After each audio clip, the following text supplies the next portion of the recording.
Welcome back to On the Same Page. We are on Daf Lamed Gimel Amud Beis, the very bottom of the page, just 2 lines from the bottom. The Gemara is now, we're entering a new sugya, a new topic, and it takes us back to the Mishnah back on Chaf Tes Amar Aleph, 29a, where the Mishnah had said that Kol mitzvos haseh she'azman grama, any positive mitzvos that are time-bound, that are impacted by time, anashim chayavin v'nashim peturos. Men are obligated in them, and women are exempt. And then it said, v'chol mitzvos haseh shelo azman grama, and all positive mitzvos that have nothing to do with time, they're not time-bound, so then both men and women are obligated in those mitzvos. So that's what the Gemara is going to get into now. So the Gemara first quotes briefly called mitzvos haseh shazman grama, any mitzvos haseh, any positive commandments that are time-bound, time-impacted, so women are exempt. Says the Gemara, Tanu Rabbanan, the rabbis taught. Bottom line of 33b, of Lamed Gimel Amud Beis. Ezohi mitzvos haseh shazman grama. What are examples, or what are cases of mitzvos haseh, positive commandments, shazman grama, that are bound by time, that are impacted by time? Sukkah, the mitzvah to dwell in a sukkah for 7 days on Sukkos. The lulav, and the mitzvah to shake the lulav and the 4 species, the arba minim. Shofar, the mitzvah to blow shofar on Rosh Hashanah. Vitzitzis, the mitzvah to wear tzitzis,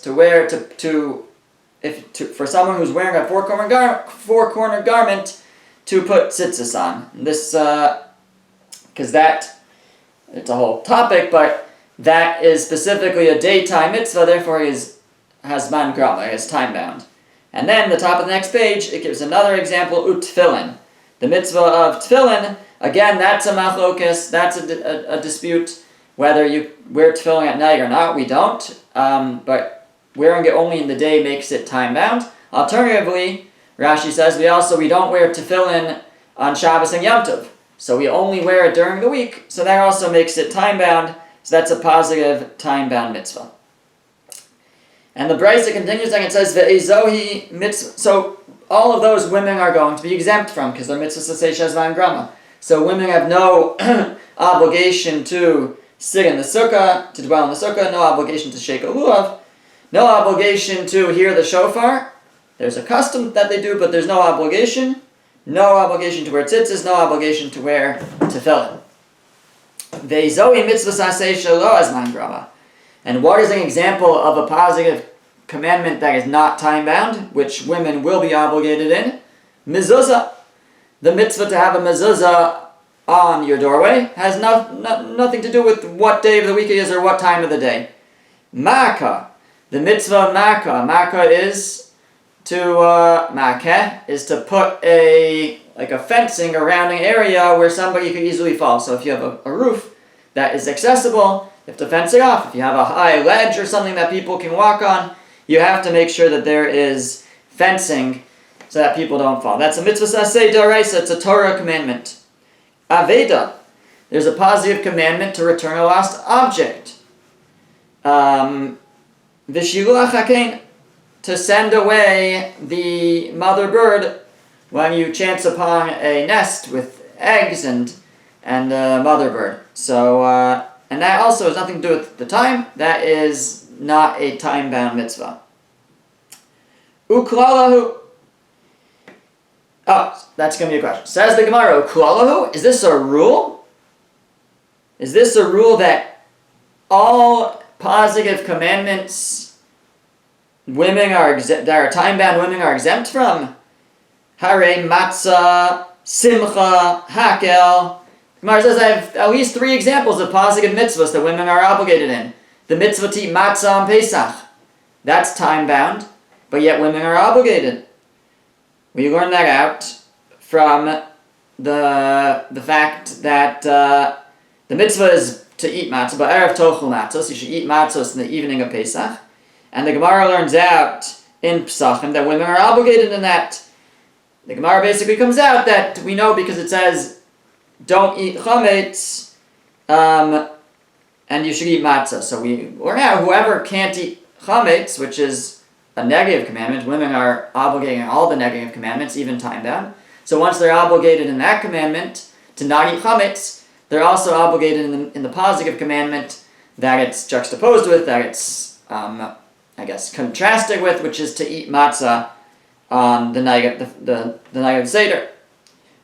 So there we have a positive commandment that's time-bound, and women are obligated. Another example is simcha, to have joy on Yom Tov. It says, V'samachta b'chagecha, you should rejoice in your Yom Tov. And it says, Ata uvincha uvitecha, you, your son, and your daughter. Meaning even women, even girls. So women have an obligation to have simcha, to have joy on Yom Tov. It's a positive, time-bound commandment. And the mitzvah of hakel, the mitzvah that every 7 years after the Shemitah cycle, all the nation is to gather by the Beis HaMikdash and to hear the Melech, to hear the king read from Parshat HaMelech, from Sefer Devarim. And that's the mitzvah of hakel.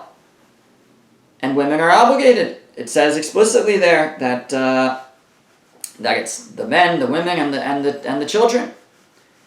So the Mishnah make it seem like it was a rule.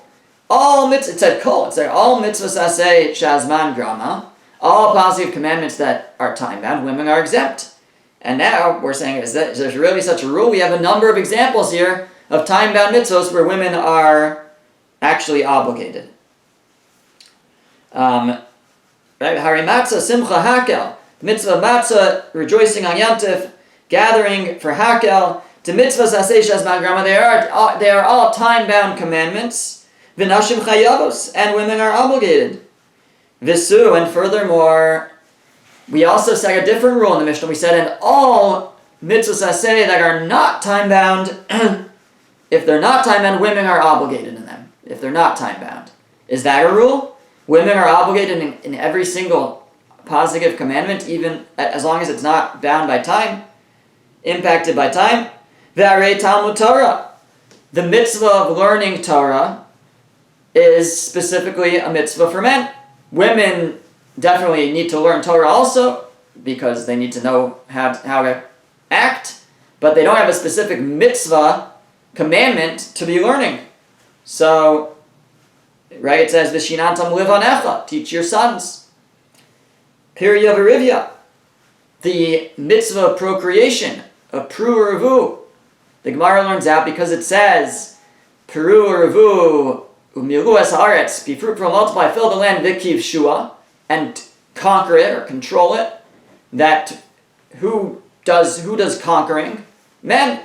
Men do conquering. So the Gemara learns out that it's actually only men who are obligated in the mitzvah of Pirya V'Rivya. Women are to assist them in fulfilling that mitzvah, obviously, but they don't have their own specific mitzvah. And that is a positive commandment that they are exempt, and it's not time-bound. Upidyon haben, the mitzvah to redeem the firstborn son, which we talked about earlier in the Masechta, is also only a mitzvah on the father, even though it's a positive mitzvah, or it's only a mitzvah on the man, I should say. It could be on the father, it could be on the person themselves if they weren't redeemed, but it's not a mitzvah on a woman. So we have a number of examples. Dolav mitzvah aseh shazman grama. They are positive commandments, but they're not positive commandments that are time-bound. V'nashim peturos, and yet women are exempt. So our other rule doesn't seem to be a rule. The Mishnah had said that, and all positive commandments that are not time-bound, women are obligated in. Really? And that doesn't seem to be the case. They're exempt from learning Torah, which is a positive commandment, not time-bound. They're exempt from procreation, and they're exempt from the mitzvah of pidyon haben, of redeeming the firstborn. So the Gemara says, how do we deal with this? Rabbi Yochanan said, Ein lemeding min haklalos. We don't learn from generalizations. When the Mishnah says all of them, it doesn't mean all. You don't have to take that literally. When the Mishnah sometimes generalizes, you can't assume that it's actually includes all-inclusive. He says, even if it says all of these except, and then it gives some exceptions, so you say, oh, it must have listed the exceptions, and the all must be true except for those exceptions. Is even then, if it doesn't mean that everything is there. It's not necessarily all-inclusive. And he says, I'll prove it to you. Ditnan, we learned in a Mishnah. The Mishnah is talking about Eruvei Chatzeros, or Shituf Mevos. Eruvei Chatzeros, so if a person, we know there is one of the 39 Malachos, one of the 39 prohibitions of Shabbos is we can't carry in the public domain. So, what about if it's not a public domain, but it's not a private domain? It's not my own property, it's shared property, but it's not public lands, it's a courtyard that a number of houses share, or an alleyway that a number of houses share. So midirabanan, rabbinically, we're not allowed to carry there. But that's where we have the concept of eruv. Eruv means to mix. We can mix everyone together so that they all own it together, so to speak. And that way, it doesn't have this sense of being a public area. It now becomes private again and you're allowed to carry. And the way that you make an eruv is that we think of eruv as the string going around. That actually is just making it into a courtyard. Once you have a walled area, a courtyard or an alleyway that's properly walled off with doorways or whatever, however it's done, then the actual eruv is a food item that everybody shares together and they keep it in one of the houses. So that's the actual eruv. So you need a food item that everybody shares and that joins everyone together, and now they all have this shared ownership of, again, either the courtyard or the alleyway, and really what it does is it makes them kind of, I think, live in one house, so to speak, wherever that food is, and then it makes them all shared owners, and it's a less public area now. So the Mishnah says in Eruvin, it says, B'chol ma'arvin u'mishtatfin. You can use any kind of food for your eruv, or for your shituf. Shituf is the word we use to join together a mavoi, which is like an alleyway, as opposed to a courtyard. You can use any type of food, chutz min hamayim u'melech, except for water and salt, because those don't fill a person up. Anything else goes, the Mishnah says. So says the Gemara, Besuleka, is there really nothing else that you can't use? It says you can use everything except these. Really? Use everything except those? Ve'ika kameyin u'pitrios. There's kameyin and pitrios. I think pitrios are mushrooms. Kameyin, I'm not sure. But these are foods that don't fill you up. So, what about these examples? There's other foods that don't fill you up. And they also can't be used for an eruv. You have to use something that's filling. That's the halacha. So we see that, right, the reason why it has to be filling, it has to be like the place, like there's a meal there, because that can establish that that's where you live. When you all share a meal somewhere, by share I mean you share ownership of the food, so that can establish that you live where that food is. But it has to be something that could really be a meal. So therefore, really, even though it said you can use any type of food to join together the chutzner, to make an eruv for the courtyard, doesn't really mean everything. Even though it said except for water and salt, there's really other exceptions. So Rabbi Yochanan is saying that you can't learn from these generalizations. If it says everything, it doesn't necessarily mean everything. He says, Ella, so what we see is Ein lamedei min haklalos, we don't learn from these generalizations. Even if it says chutz, except for, and it lists some exceptions, that doesn't mean that it's everything, and those are the only exceptions. There really could be other exceptions. So that's how Rabbi Yochanan is explaining our Gemara, our Mishnah as well. It said women are obligated in all mitzvahs are exempt from all mitzvahs as bangrama, all positive time-bound mitzvahs. Doesn't really mean all, there are exceptions. It says women are obligated in all positive mitzvahs that are not time-bound. It doesn't really mean all, there are exceptions to that too. Okay. The Gemara continues and says, the idea that women are exempt from positive time-bound mitzvos, minalan. How do we know this? Where do we learn it out from? So there's a tradition, we have a Mishnah that says it, but what the Gemara wants to find a source for it. So the Gemara says, Gamar mitfilin. We can learn it out from tefillin. Ma tefillin nashim peturos, just like tefillin, women are exempt. And it is time-bound. Tefillin is only worn, like I said before, either during the day or on weekdays as opposed to Shabbos and Yom Tov. So tefillin is a time-bound mitzvah, and women are exempt. Af kol mitzvahs l'seisha azman grama, nashim peturos. So too, we'll learn from there and extend it to all other positive mitzvahs and say, so too, all other positive mitzvahs, women are exempt.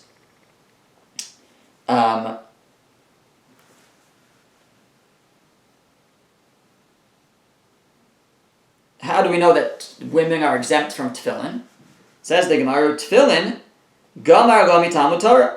And tefillin we learn out from learning Torah, meaning from the mitzvah of Talmud Torah. Ma Talmud Torah nashim peturos, just like the mitzvah of Talmud Torah, of learning Torah, women are exempt from. Af tefillin nashim peturos. So too, tefillin women are exempt. Why do we learn tefillin from Talmud Torah? Because they're juxtaposed next to each other in Shema. It says, V'shinantam levanecha v'dibarta bam. Right? You should teach your children. And then it says, Ukshartam le'os al yadecha. And you should tie these words as a sign on your hands, that should be between your eyes. So that's the mitzvah of tefillin. So juxtaposed, we have the mitzvah of Talmud Torah, of learning Torah, right next to the mitzvah of tefillin. That teaches me that we should learn one from the other, and just like women are exempt from learning Torah, they're also exempt from tefillin, and just like women are exempt from tefillin, they're also exempt from all other positive time-bound mitzvahs. The Gemara asks, V'nakish tefillin l'mezuzah. Why are we comparing tefillin to Talmud Torah? Let's compare tefillin to the mitzvah of mezuzah. As we already mentioned, women are obligated in the mitzvah of mezuzah. It's not time-bound. And tefillin is also juxtaposed in that same spot with the mitzvah of mezuzah. So it's true, it says, V'shinatam levanecha, you should teach it to your son, teach Torah. And then it says, Ukshartam le'os ha'yadecha v'yudot beinenecha, that you should wear tefillin. But then it says, Uchsaftam al mezuzos beisecha v'yisharecha, you should write it on the doorposts of your houses and your gates. So that's mezuzah. So tefillin is splat in the middle of Torah and mezuzah. How do we know, says the Gemara, that we should compare tefillin to Talmud Torah and say just like women are exempt from Torah learning, they're exempt from tefillin, maybe we should compare tefillin to mezuzah and say just like women are obligated in mezuzah, they're obligated in tefillin. And then the whole thing falls apart, because if they're obligated in tefillin, then they should be obligated in all time-bound mitzvahs. Says the Gemara, Tefillin l'Talmud Torah iskish bein beparsha rishona bein beparsha shniya. Tefillin is compared and juxtaposed with learning Torah in both the first chapter of the Shema and in the second chapter of the Shema. But tefillin l'mezuzah, but when it comes to tefillin and mezuzah, beparsha shniya lo iskish, they're not compared, they're not juxtaposed in the second parsha. So we explained already the order of the first parsha of the Shema. In the second parsha of the Shema, so we have ukshartam le'os al yadecha v'ayu ototofos beinenecha. You should again put tefillin on, and then it says it doesn't say, that's from the first chapter. It says v'ayu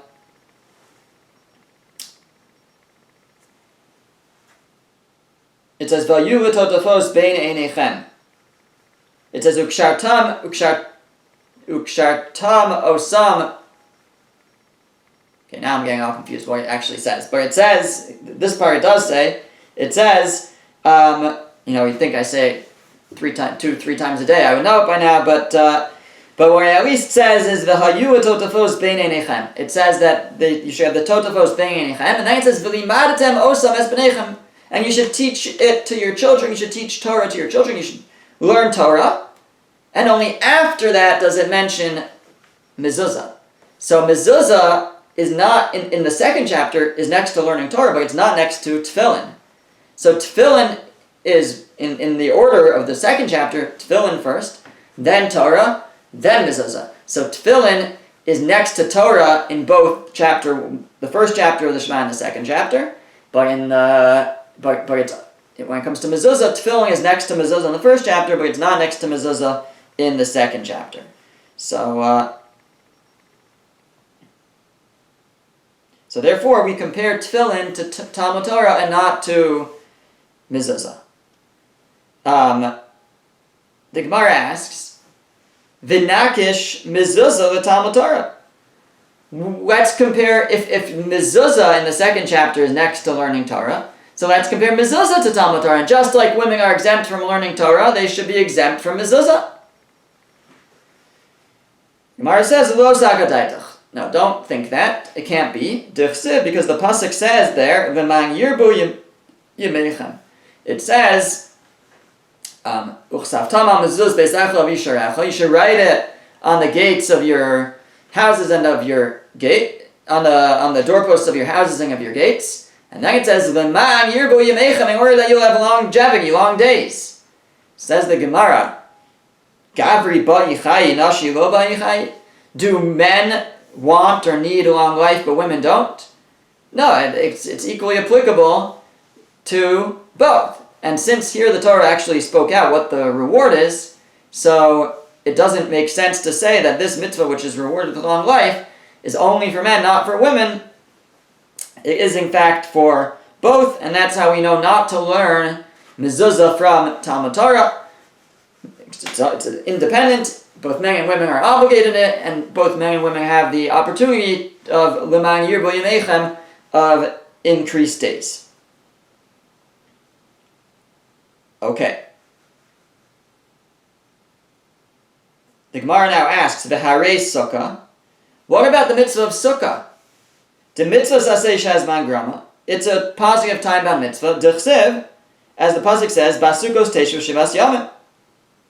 It says you should dwell in sukkahs for 7 days. So it's 7 days. That's time-bound. So women are exempt. But the problem is that we should know that on our own, right? Meaning, if women are exempt from time-bound mitzvahs, we learn it from tefillin, then we should know that they're exempt from sukkah. So why does the Gemara in sukkah have to have a special drasha, a special way to learn out that women are exempt from sukkah?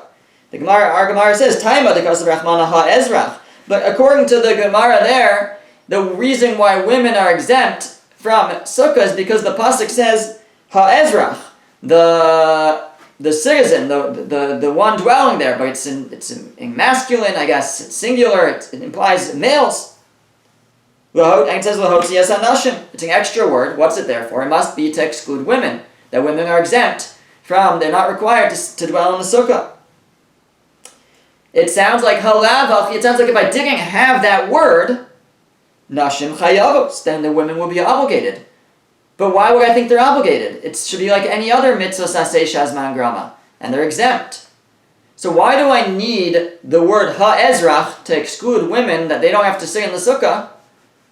I should know that on my own. It's a mitzvah saseh shazman grama, and we have a rule that women are exempt from mitzvah saseh shazman grama. So why would I think otherwise here? So Amar Abaye said, it's trich. I need the pasuk, I need the word ha'ezrach, the citizen, to exclude that a woman is not that a woman's not a citizen, but she's not, it's not really a great translation. It means like one who dwells there. But again, it's male, singular, so it's referring to a man. It's to exclude that women are not required to stay in the sukkah. So why do I need that? So Abaye says, it's trich, I need it. Salka daita chamina, I might have thought, hoil d'chsiv basukos teishvu. It says you shall dwell in the sukkah, and we learn teishvu ke'ein taduru. We learn that you're supposed to dwell in the sukkah like you dwell in your home.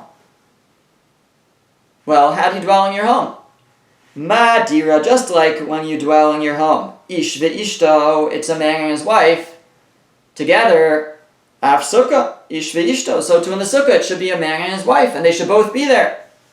That's why, and so I would say, oh, this is an exception to the rule. There's a general rule that women are exempt from time-bound mitzvahs. But here it says, Teishvu kein tadur, you have to live in the sukkah like you dwell in your house. And so the women have to be there too. That's why we need a special pasuk, ha'ezrach. Now, only the men have to do it. The women are exempt. They're not required to sing in the sukkah. That's what Abaye says, is why I need the special word, ha'ezrach, to exclude that women don't have to sing in the sukkah. V'Rava Amar, and Rava says a different reason. He also says, Itztrich, I need the word ha'ezrach. What would I have thought? Salka taita chamina. I might have thought, Neilav chamisha asar mechagamatzos. I might have thought to learn to compare the 15th day of Tishrei, which is Sukkot, to the 15th day of Nisan, which is Pesach. That it says by Sukkot you should do it on the 15th day. It says by Pesach you should do it on the 15th day. And ma lahalan nashim chayavos, you might have said that just like when it comes to Pesach, the 15th night of Pesach, 15th of Nisan, which is Pesach, women are obligated to eat the matzah. They are obligated in the mitzvah of the night. So you might have said that just like they're obligated in the night of the 15th of Nisan, they're also obligated in the mitzvah of the night of the 15th of Tishrei, which is to sing in the sukkah and dwell in the sukkah. That's what I would have said on my own if I was just working off of the general rule that women are exempt from time-bound mitzvahs. I would have said, but this is an exception. Just like Pesach is an exception, Matzah is an exception, so Sukkah is also an exception. Tzricha. That's why I need this special word, ha'ezrach, to say no, only the men are obligated. Women are exempt from the mitzvah of Sukkah. They are not required to dwell in the Sukkah, although they are welcome to if they want to. Okay, we'll continue with more of these types of questions next time.